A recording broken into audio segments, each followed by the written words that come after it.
ஓம் சக்தி. எல்லா ஸ்திரீகளும் பகவதி தேவியின் அம்சங்களே யாவார். ஆதலால் அனைவரும் அவர்களை தாயார் என கருத வேண்டும். ஸ்திரீகள் நற்குணங்களுடன் இருந்தாலும் இல்லாவிட்டாலும், அவர்கள் கற்புடையவராகவோ இல்லாதவர்களாகவோ இருந்தாலும் அனைவரும் ஆனந்தமயியாகிய ஜெகன் மாதாவின் வடிவங்களே என்றே கருதப்பட வேண்டும். காம இச்சை வெல்வது எங்கனம்? எல்லா ஸ்திரீகளையும் உன்னை ஈன்ற தாயாக காண முயல்வாய்.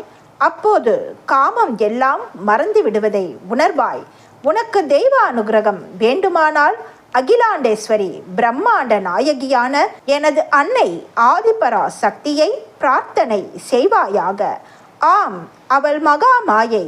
அவளே தான் அறியாமை என்னும் வலையை அனைவர் மீதும் வீசி இவ்வுலகம் முழுவதையும் மயக்கி ஆட்டி வைக்கிறாள்.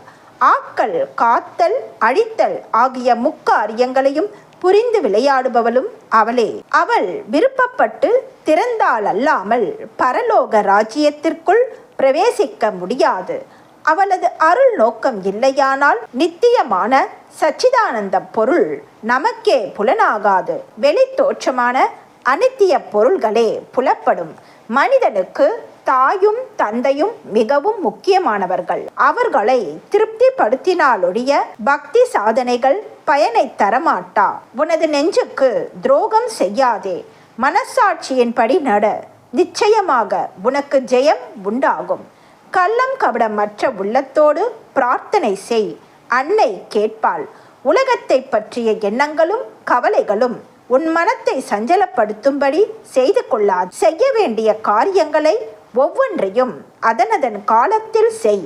ஆயினும் உன் மனம் எப்போதும் அன்னை பராசக்தியிடம் நிலைத்திருக்கட்டும். ஓம் சக்தி. உயர்ந்த ஆன்மா மெழுகுவத்தி உருகி ஒளி கொடுத்து தன்னையே அழித்து கொள்வது போல மற்றவர்களுக்கு தொண்டு செய்து அவர்களுக்கு நன்மை புரிந்து தன்னையே அழித்து கொள்பவன் எவனோ அவனே உயர்ந்த ஆத்மா. அத்தகைய உயர்நிலையை அடைவதற்கு செவ்வாடை தொண்டன் விரும்ப வேண்டும். இந்த நாடு காடாக மாறி வருகிறது. நாடு நாடாக மாற வேண்டுமானால் போலித்தனம் இல்லாமல் ஆன்மீகத்தை வளர்க்க வேண்டும். போலித்தனம் இல்லாத தொண்டுகள் வளர வேண்டும். ஆரம்பத்தில் என்னிடம் வந்தபோது இருந்த பக்தி இன்று இல்லை. கால், அரை, முக்கால், ஒன்று என பக்தி வளர்ந்து கொண்டே போக வேண்டும். ஆனால் உங்களுக்கோ 1, 3/4, அரை, கால் என குறைந்து கொண்டே வருகிறது. இந்நிலையை தவிர்க்க வேண்டுமானால் பிறருக்கு கெடுதல் செய்வதை விட்டு நல்லதையே செய்து கொண்டு வர வேண்டும். உடல் பெருகக்கூடாது, உள்ளம் பெருக வேண்டும். தலை பெருகக்கூடாது, அறிவு பெருக வேண்டும். உடலால் பெரிய மனிதனாக இல்லாமல் உள்ளத்தால் பெரிய மனிதனாக இருக்க வேண்டும். செடியை வைத்து விட்டால் தண்ணீர் ஊற்றி வளர்த்தே ஆக வேண்டும். நீங்கள் வைத்த ஆன்மீகத்தை வளர்த்தே ஆக வேண்டும். உன்னுடைய ஆன்மாவை வைத்து இங்கே நான் ஆன்மீகம் வளர்க்கிறேன். நீ உண்மை உணர்வோடு ஆன்மீகத்தில் ஈடுபட வேண்டும். வேஷம் போடும் ஆன்மீகம் நீண்ட நாள் நிலைக்காது. இங்கே நாம் நட்டு வைத்த ஆன்மீகம் என்ற செடி நன்றாக வளர்ந்து காய் காய்த்து அதன் பலன் எல்லோருக்கும் கிடைக்க வேண்டும். அதற்காகவே மருத்துவ தொண்டு, கல்வி தொண்டு, தொண்டு நிறுவனங்கள் இவற்றின் வளர்ச்சிக்கு நீங்கள் அன்புடனும் பாசத்துடனும் ஆர்வத்துடனும் தொண்டு செய்ய வேண்டும். அப்பொழுதுதான் தெய்வ சக்தி கூடும். அடுத்த பிறவி இருக்காது. ஆனால் ஒரு பொருளை அடைந்துவிட்ட பிறகு ஆர்வம் குன்றி விடுகிறது, தொய்வு ஏற்பட்டு விடுகிறது. அதனால் பயனும் குறைந்து விடுகிறது. ஆலயத்திற்கு வரும்போது ஏதோ வந்தோம் போனோம் என்றில்லாமல் தொடர்ந்து தொண்டு செய்ய வேண்டும்.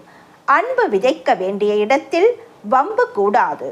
அடுத்தவர்களை குறை சொல்லக்கூடாது. இயற்கையை ஒட்டியே மனித வாழ்வு. மனிதன் தன்னை சுற்றியுள்ள பறவை, விலங்குகள், மரம், செடி, கொடி ஆகிய இயற்கை பொருள் அனைத்துமே பலமாக இருந்தால் தான் வாழ முடியும். மனிதன் எவ்வளவுதான் முன்னேறி இருந்தாலும் தண்ணீர், பூமி, ஆகாயம் ஆகிய இவற்றை சார்ந்தே வாழ வேண்டும். நாளை என்ன நடக்கும் என்று சொல்ல முடியாது. நீர், நெருப்பு, போதைப்பொருள் இவற்றால் அழிவு உண்டு. கரைப்படாமல் இருக்க வேண்டும், அழுக்கு தெரியாமல் இருக்க வேண்டும் என்பதற்காக செவ்வாடை அணியக்கூடாது. உள்ளத்தில் உள்ள கரையை அகற்றுவதற்காக செவ்வாடை அணிய வேண்டும். தொண்டு செய்ய செய்யத்தான் உன் ஆன்மா வைரம் பாய்ந்து உறுதி பெறும். உன்னை சுற்றி எவ்வளவு தீமைகள் பெருகி வருகின்றன. கண்ணால் பார்க்கிற தீமைகள், காதால் கேட்கிற தீமைகள், புத்தகங்களில் படிக்கிற தீமைகள், இத்தகைய தீமைகள் அனைத்தும் உனக்கு வரக்கூடாது என்பதற்காகத்தான் உன்னை ஆன்மீகத்தில் ஈடுபடச் சொல்கிறேன். நீ ஆன்மீகத்தில் ஈடுபடும்போது என் பக்தன் உன்னையும் தெய்வமாக நினைக்கிறான். அதனால் நீ முதலில் பய பக்தியோடும் அன்போடும் பாசத்தோடும் நடந்து கொள்ள வேண்டும். அப்படி நடந்து கொண்டால்தான் உனக்கும் பயன் கிடைக்கும், மற்றவர்களுக்கும் பயன் கிடைக்கும். சிறு துளி பெருவெள்ளம் ஆகிறது. சிறிய உளி பெரிய மலையை உடைக்கிறது. சிறு துரும்பும் பல் குத்த உதவுகிறது. அதுபோல நீ செய்யும் சிறிய தொண்டிற்கும் பலன் உண்டு. சிறு துளி பெருவெள்ளம் ஆகிறது. அந்த பெருவெள்ளம் இறுதியில் கடலில் சங்கமம் ஆகிறது. அதுபோல நீ செய்யும் சிறிய தொண்டிற்கும் பெரும் பலன் உண்டு.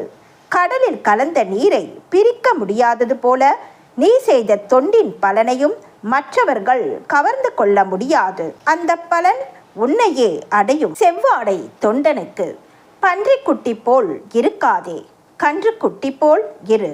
நரிக்குட்டி போல் இருக்காதே, நாய்க்குட்டி போல் இரு. பொல்லாதவனாக இருக்காதே, நல்லவனாக இரு. எல்லோரும் செவ்வாடை அணிய முடியாது. எல்லோரும் சீடன் ஆகிவிட முடியாது. வைரம் பாய்ந்த இதயம் இருந்தால்தான் செவ்வாடை தொண்டர்களாக முடியும். செவ்வாடை அணிந்து கொண்டால் மட்டும் போதாது. 10 பேரை நல்லவனாக மாற்றும் அளவு உன் தொண்டு அமைய வேண்டும். தண்டு இருந்தால்தான் செடிக்கு வளர்ச்சி இருக்கும். உன் தொண்டு ஒரு செடியின் தண்டிற்கு சமம். ஆலயத்தை வைத்து பணம் பறிக்கும் திருவிளையாட்டெல்லாம் வேண்டாம். என்னிடம் உன் விளையாட்டை வைத்துக்கொண்டு விளைவுகளை அனுபவிக்கிற போது அம்மாவை நிந்திக்காதே. நான் ஒதுக்கினால் ஒதுக்கியதுதான். மகனே, நீ என்னை நினைத்து உபவாசம் இருந்தாலோ, கால்நடையாக புனித பயணம் மேற்கொண்டாலோ, பக்தியில் வளர்ந்து வந்தாலோ உனது உடல் நோய்களை மட்டுமின்றி பிறவி நோயையும் நீக்குவேன். மருத்துவன் கொடுக்கின்ற மருந்தின் மூலப்பொருளாகவும் நான் தான் இருக்கிறேன் மகனே. ஒருவனது ஊழ்வினை முடியும் காலம் வரை அவனுக்கு மருத்துவ வசதி செய்து கொடுப்பது இன்றியமையாதது. மருத்துவன் மருந்தை கொடுத்தாலும் அவனது வியாதி அந்த மருந்துக்கு கட்டுப்படுவதும் கட்டுப்படாததும் என் கையில் மகனே.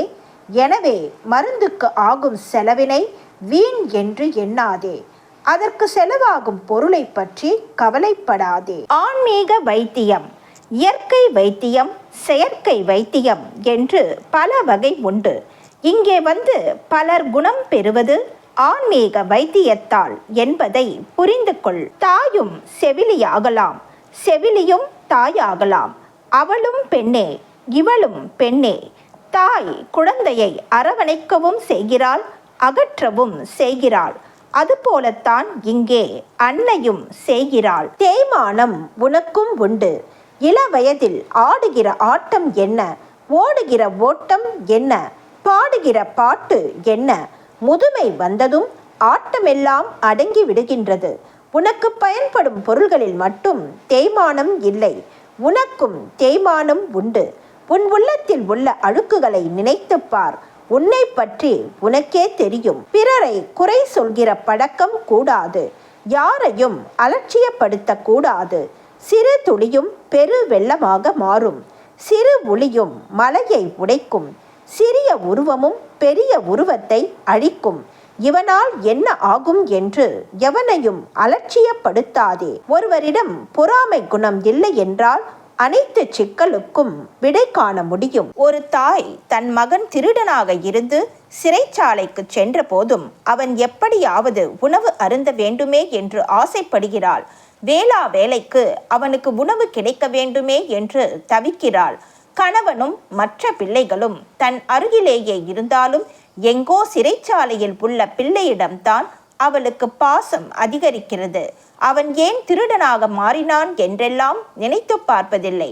பெற்ற மனம் பித்தாக மாறிவிடுகிறது. அந்த தாய் போலவே நானும் எப்படியாவது உங்களை ஆன்மீகத்தின் மூலம் மாற்றிவிட வேண்டும் என்றுதான் நினைக்கிறேன். கயிற்றில் கட்டப்பட்ட கன்று தாய் பசுவை பார்த்ததும் அம்மா என்று அழைத்து தன் ஆவலை வெளிப்படுத்துகிறது. எவ்வளவு தொலைவில் இருந்தாலும் அந்த பசு ஓடி வந்து கன்றுக்கு பால் கொடுத்து மகிழ்கிறது. தாயை அடைந்த கன்றும் மகிழ்கிறது. கன்றை நாடி வந்த பசுவும் மகிழ்கிறது. அதுபோல நீங்கள் பந்த பாசம் என்ற கயிற்றால் கட்டப்பட்ட நிலையில் ஆன்மீகம் என்ற கொட்டிலில் அடைப்பட்டு இருக்கின்றீர்கள். தொலை தூரத்தில் நான் இருந்தாலும் ஆன்மீகத்தில் ஈடுபாடு கொண்டு அம்மா என்று அழைத்தால் நானும் ஓடி வந்து உங்களை அரவணைப்பேன்.